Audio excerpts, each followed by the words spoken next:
about Dharwad system in India.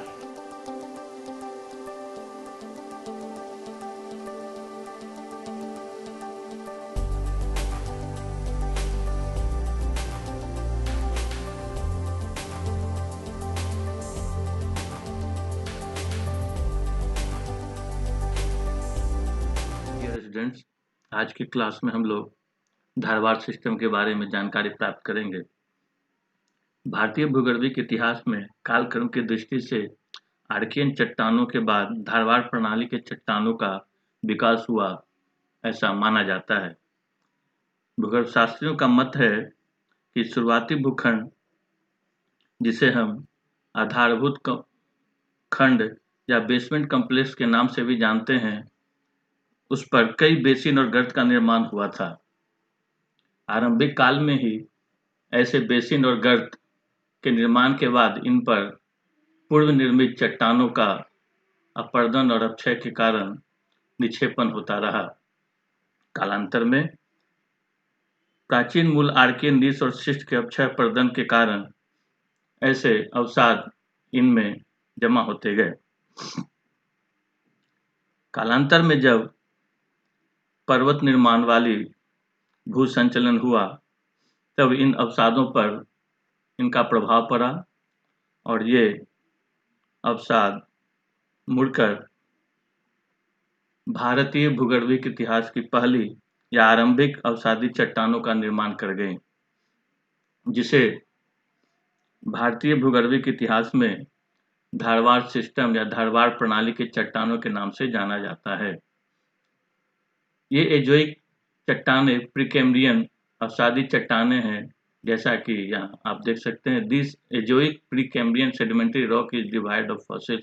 Azoic का मतलब ही है फॉसिल रहित, जीवाश्म रहित चट्टानों का समूह या आयु। प्रीकैम्ब्रियन काल में क्योंकि ऐसी अवसादी चट्टानें पहली बार बनी जिसमें कहीं भी फॉसिल का प्रमाण नहीं मिलता है। कहने का तात्पर्य है कि आर्कियन चट्टान के बनने के बाद जो भी बेसिन और गर्त का निर्माण हुआ, उस पर पूर्व निर्मित चट्टानों के अपरदन और अपक्षय से जो भी मलबा प्राप्त हुआ, उन मलबों पर ऑर्गेनिक मूवमेंट यानी पर्वत निर्माण भू संचलन के कारण प्रभाव से उनका उत्थापन हुआ और पहली बार एक अवसादी चट्टानी समूह का निर्माण हुआ, जिसे भारतीय भूगर्भिक इतिहास में धारवाड़ प्रणाली के नाम से जाना जाता है।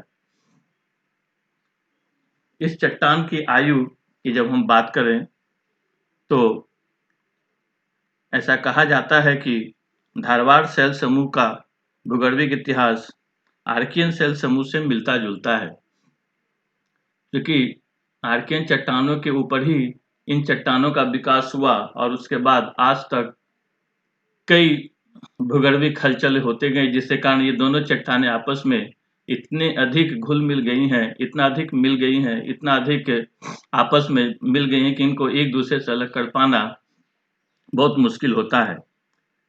परिणामतः कई विद्वान इन दोनों ही चट्टानी समूहों को एक ही आर्कियन समूह के रूप में परिभाषित करते हैं। फलतः धारवाड़ की चट्टानों को आर्कियन सेल समूह का परतदार और रूपांतरित चट्टानें का क्षेत्र माना जाता है। आज ये सभी चट्टानें इस हद तक रूपांतरित हो गई हैं कि इसे मूल आर्कियन नीस और शिस्ट से अलग कर पाना मुश्किल हो जाता है। केवल सिंक्लाइनल फोल्ड में दबी हुई कुछ चट्टानें ही शैल दृश्यांक के रूप में धारवाड़ के रूप में बची हैं। शेष चट्टानें अपरदन के कारकों द्वारा समतल कर दी गई हैं। कभी कभी धारवाड़ चट्टानी समूह को अरावली के बराबर ही आयु का मान लिया जाता है, लेकिन इन दोनों के बीच भी अनकन्फर्मिटी यानी विषम विन्यास पाया जाता है। वैज्ञानिकों का मत है कि धारवाड़ चट्टानों की आयु 2500 से 1800 मिलियन वर्ष पूर्व की है, जबकि अरावली चट्टानों की आयु 1600 मिलियन वर्ष पूर्व की है। आइए अब हम इसके आउटक्रॉप के बारे में जानकारी प्राप्त करते हैं। आउटक्रॉप के रूप में धारवाड़ चट्टान या ऐसी चट्टानें पेनिनसुलर और एक्स्ट्रा पेनिनसुलर रीजन दोनों जगहों पर पाई जाती हैं। पेनिनसुलर रीजन यानी प्रायद्वीपीय पठारी क्षेत्र और एक्स्ट्रा पेनिनसुलर रीजन मतलब उत्तर प्रायद्वीपीय पहाड़ी क्षेत्र। पेनिनसुलर रीजन और एक्स्ट्रा पेनिनसुलर रीजन दोनों ही क्षेत्रों में धारवाड़ समूह की चट्टानें पाई जाती हैं। पहली बार इस क्रम की चट्टानें कर्नाटका के धारवाड़ जिला में देखी गई थी और वहीं पर इसका अध्ययन किया गया था, जिसके कारण इसे इस प्रकार की चट्टानी समूहों को धारवाड़ रॉक्स या धारवाड़ प्रणाली का नाम दिया गया। कर्नाटका के अतिरिक्त ऐसी चट्टानें या धारवाड़ समूह की चट्टानें छोटानागपुर रीजन, जबलपुर, नागपुर, जयपुर और बड़ोदरा क्षेत्रों में भी पाई जाती हैं। राजपूताना क्षेत्रों में और विशेषकर केवंझर क्षेत्रों में भी इसका आउटक्रॉप देखा जा सकता है। एक्स्ट्रा पेनिनसुलर रीजन में उत्तरी हजारा, गिलगित और लद्दाख क्षेत्र धारवाड़ चट्टानी समूह के लिए प्रसिद्ध है। कुछ चट्टानें शिमला, दार्जिलिंग क्षेत्र में भी, भूटान के नजदीक तथा शिलोंग पठार में भी धारवाड़ समूह की चट्टानें देखी जाती हैं। इस मानचित्र से भारत का यह भूगर्भिक मानचित्र है, जिसमें विभिन्न आयु के चट्टानों को विभिन्न रंगों से प्रदर्शित किया गया है। यहाँ इस मानचित्र में विभिन्न चट्टानी समूहों को अलग अलग रंगों से प्रदर्शित किया गया है। रॉक फॉर्मेशन को दिखाया गया है, जिसमें Aravalli, Archaean, Vindhyan, Deccan, alluvial, Mesozoic, Cuddapah, Palaeozoic, Tertiary और गोंडवाना समूह की चट्टानें शामिल हैं। आर्कियन समूह में ही यहाँ पर आर्कियन समूह और विंध्यन समूह की चट्टानों को यहाँ अलग अलग देखा जा सकता है। यानी आर्कियन समूह की चट्टानों में ही यहाँ आर्कियन और धारवाड़ समूह की चट्टानों को एक साथ क्लासिफाई किया गया है। यानी विद्वानों के बीच, या ऐसा कहें कि वैज्ञानिकों ने आर्कियन और धारवाड़ समूह की चट्टानों को एक ही क्रम में और एक ही समूह में रखा है। ऐसी चट्टानें अलग अलग जगहों पर अलग अलग नामों से जानी जाती हैं। पूरे भारत में ऐसी चट्टानें लगभग पाई जाती हैं, जिसे स्पीति क्षेत्र में वैकृता सीरीज के नाम से जाना जाता है। शिमला में इस क्रम की चट्टानों को जुटोक सीरीज के नाम से जाना जाता है। कश्मीर हिमालय क्षेत्र में इसे सलखला सीरीज के नाम से जाना जाता है। पूर्वी हिमालय क्षेत्र में इसे डार्लिंग सीरीज कहा जाता है। बड़ोदरा के निकट ऐसी चट्टानी समूहों को चंपानेर सीरीज कहा जाता है। कर्नाटका में कोलार क्षेत्र में इसे चैंपियन सीरीज के नाम से पुकारा जाता है। बालाघाट और छिंदवाड़ा क्षेत्र में क्लोजपेट सीरीज के नाम से इसे पुकारा गया है, जबकि इसी बालाघाट और छिंदवाड़ा क्षेत्र के चारों तरफ इसे चिल्पी सीरीज के नाम से जाना जाता है। सिंहभूम, मयूरभंज और केवंझर क्षेत्रों में इसे आयरन ओर सीरीज के नाम से हम सभी जानते हैं। इसी आयरन ओर सीरीज से भारत में लौह अयस्क की प्राप्ति की जाती है। नागपुर और भंडारा क्षेत्र में इसे साकोली सीरीज कहा जाता है, जबकि नागपुर छिंदवाड़ा क्षेत्र में इसे सौसर सीरीज के नाम से जाना जाता है। स्टूडेंट्स, धारवाड़ समूह की चट्टानें अलग अलग क्षेत्रों में अलग अलग नामों से जानी जाती हैं, लेकिन इन सभी की विशेषताएं लगभग एक ही हैं। यहाँ जो चट्टानें पाई जाती हैं उसमें प्रमुख हैं conglomerate, shale, slate, sandstone, phyllite, schist, limestone, marble, quartzite और नीस। कहने का मतलब है कि विंध्यन चट्टानी समूह के अंतर्गत अवसादी चट्टानें जैसे कॉन्ग्लोमरेट, सेल, सैंडस्टोन, लाइमस्टोन पाई जाती हैं, जबकि यहाँ मेटामॉर्फिक रॉक के रूप में मार्बल, क्वार्जाइट, नीस, फिलाइट, शिस्ट और स्लेट जैसी चट्टानें भी देखी जाती हैं।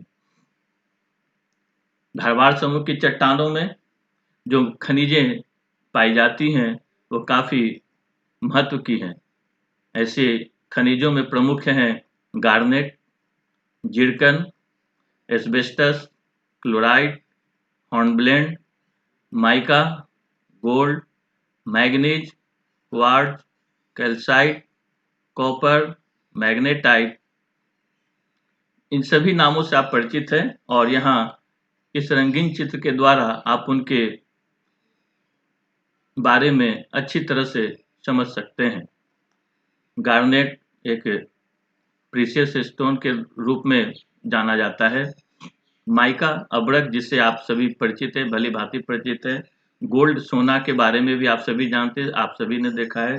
मैग्नीज एक बहुमूल्य खनिज है। क्वार्ट्ज, कैल्साइट, तांबा, तांबा के खानों के बारे में भी आपने अपने पूर्व के कक्षाओं में पढ़ा होगा। मैग्नेटाइट यह लौह अयस्क का एक लौह अयस्क है जिसमें चुंबकत्व का गुण पाया जाता है। तो ये सभी खनिजें धारवाड़ समूह की चट्टानों में पाई जाती हैं। यदि हम इनका वर्गीकरण करें तो धारवाड़ समूह की चट्टानें 3 सतहों में पाई जाती हैं। भूगर्भिक दृष्टि से इन्हें हम नीचे से ऊपर की ओर अध्ययन करते हैं। क्योंकि आर्कियन और धारवाड़ समूह की चट्टानें एक दूसरे से काफी घुल मिल गई हैं, इसलिए इनका आधार पता नहीं है। सबसे नीचे, इसलिए यहाँ आप पढ़िए, लिखा हुआ है बेस इज नॉट नोन, आधार अज्ञात है कि कहाँ तक इसका आधार है। इसके ऊपर निचला भाग है, सबसे निचले परत का निचला भाग है जिसमें डाइक और सिल के रूपांतरण से हॉर्नब्लेंड, शिस्ट और हरा चट्टान पाया जाता है। इसके ऊपरी भाग में तत्कालीन अम्ल प्रधान ज्वालामुखी चट्टानों के रूपांतरण से निर्मित अब्रक प्रधान क्वार्ज, शिस्ट और नीस पाई जाती हैं।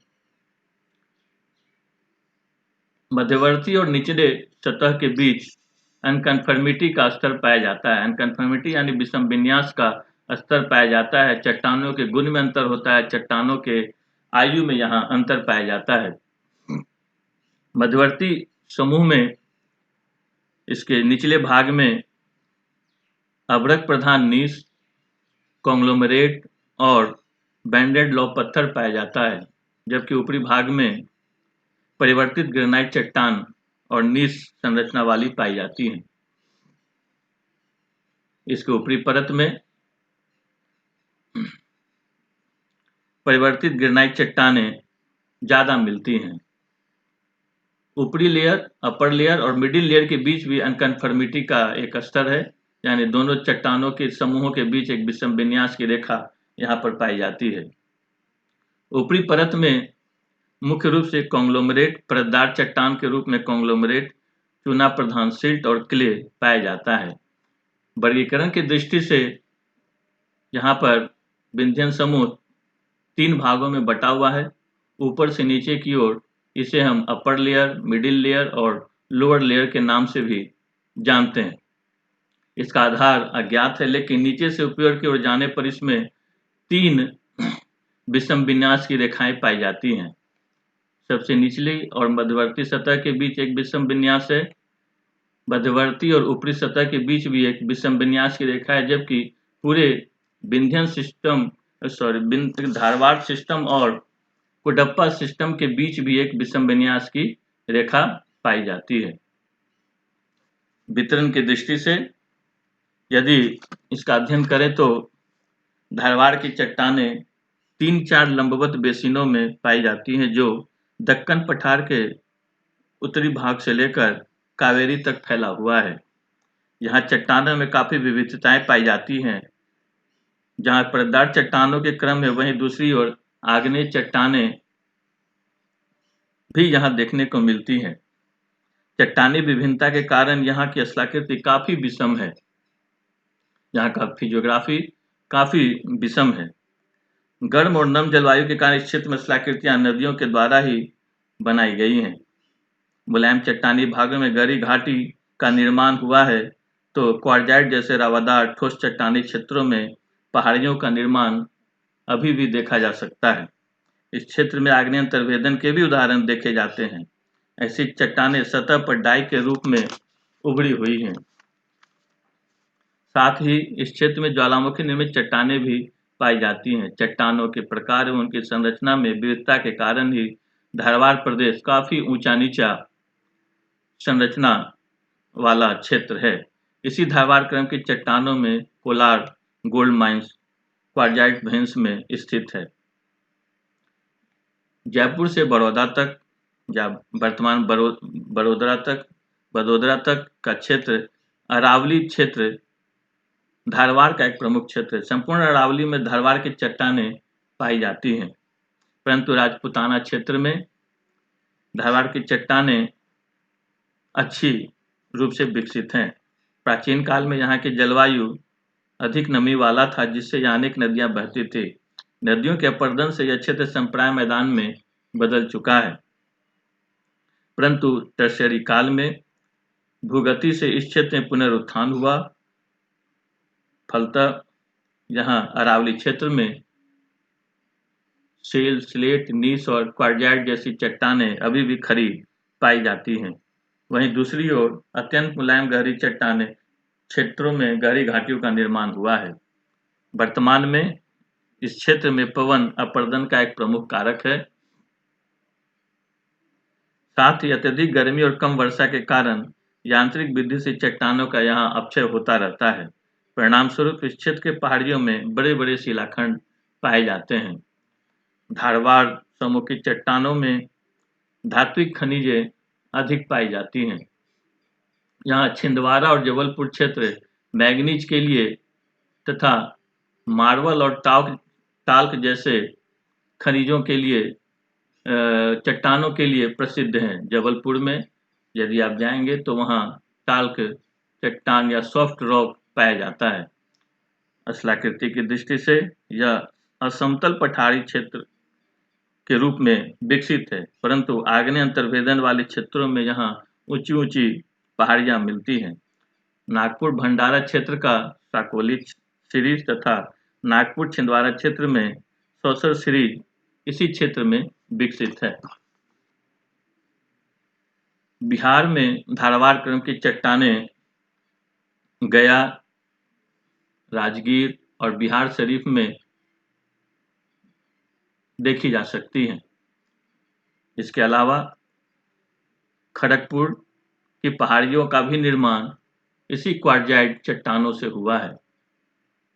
यदि आप पटना से रांची की ओर सड़क मार्ग से चलते हैं तब आपको ऐसी क्वार्जाइट वाली पहाड़ियाँ दिख जाएंगी। जलौजकली यह छोटानागपुर पठार का ही उत्तरी हिस्सा है। ऐसे हिल्स छोटानागपुर क्षेत्र में पाए जाते हैं, जबकि दक्षिणी भाग में ग्रेनाइट रॉक वाली पहाड़ियाँ देखने को मिलती हैं। मैग्मा इंट्रूजन का भी उदाहरण यहाँ देखने को मिलता है। फलतः आप कह सकते हैं कि बिहार में ऐसी चट्टानें क्वार्जाइट की प्रधानता वाली हैं, जबकि छोटानागपुर क्षेत्र के दक्षिणी भाग में ग्रेनाइट चट्टानों की प्रधानता है। धारवाड़ चट्टानें मुख्य रूप से बिहार, झारखंड, उड़ीसा और पश्चिम बंगाल में ज़्यादा पाई जाती हैं। इसमें भी दक्षिण भाग में सिंहभूम, रांची, हजारीबाग, गया, मयूरभंज और केओंझर क्षेत्र इसके लिए ज़्यादा प्रसिद्ध हैं। इसी धारवाड़ समूह की चट्टानों में यहाँ लौह अयस्क, तांबा और मैंगनीज की उपस्थिति है। लौह अयस्क के अलावा क्रोमाइट, एस्बेस्टस, जास्पर जैसी खनिजें भी यहाँ से निकाली जाती हैं। इस मानचित्र में धारवाड़ समूह की चट्टानों के वितरण को स्पष्ट किया गया है। यह अरावली का क्षेत्र है, यह कर्नाटका का क्षेत्र है, ये छोटानागपुर का पूर्वी क्षेत्र है, यहाँ शिलोंग का क्षेत्र है। ये एक्स्ट्रा पेनिनसुलर रीजन में यहाँ धारवाड़ समूह की चट्टानों का वितरण दिखाया गया है। इस मानचित्र से धारवाड़ समूह की चट्टानों के वितरण को आप समझ सकते हैं। शिलोंग क्षेत्र उत्तर पूर्वी भारत का एक क्षेत्र है जहाँ क्वार्जाइट की प्रधानता है। आग्नेय अंतर्भेदन वाली ऊंची ऊंची पहाड़ियाँ यहाँ देखने को मिलती हैं। यहाँ धारवाड़ क्रम की चट्टानों को शिलोंग क्रम के नाम से ही जाना जाता है। हिमालय क्षेत्र में महान हिमालय के अंतर्गत स्लेट, नीस, फिलाइट, क्वार्जाइट, डोलोमाइट तथा रावादार चूनापत्थर पाई जाती हैं, जबकि शिमला हिमालय में स्लेट, शिस्ट, क्वार्जाइट और चूनापत्थर तथा दार्जिलिंग क्षेत्र में फिलाइट और हॉर्नब्लेंड शिस्ट पाया जाता है। आर्थिक दृष्टि से धारवाड़ क्रम की चट्टानें धात्विक खनिजों के लिए अधिक महत्वपूर्ण हैं। इस क्रम की चट्टानों में अधात्विक खनिजें अधिक पाई जाती हैं। संगमरमर,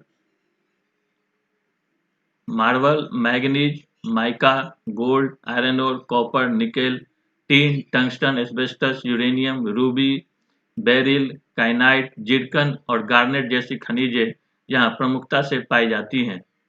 ग्रेनाइट और मार्बल जैसी चट्टानें गृह निर्माण में भी प्रयुक्त होती हैं, जैसा कि आप सभी जानते हैं। धन्यवाद।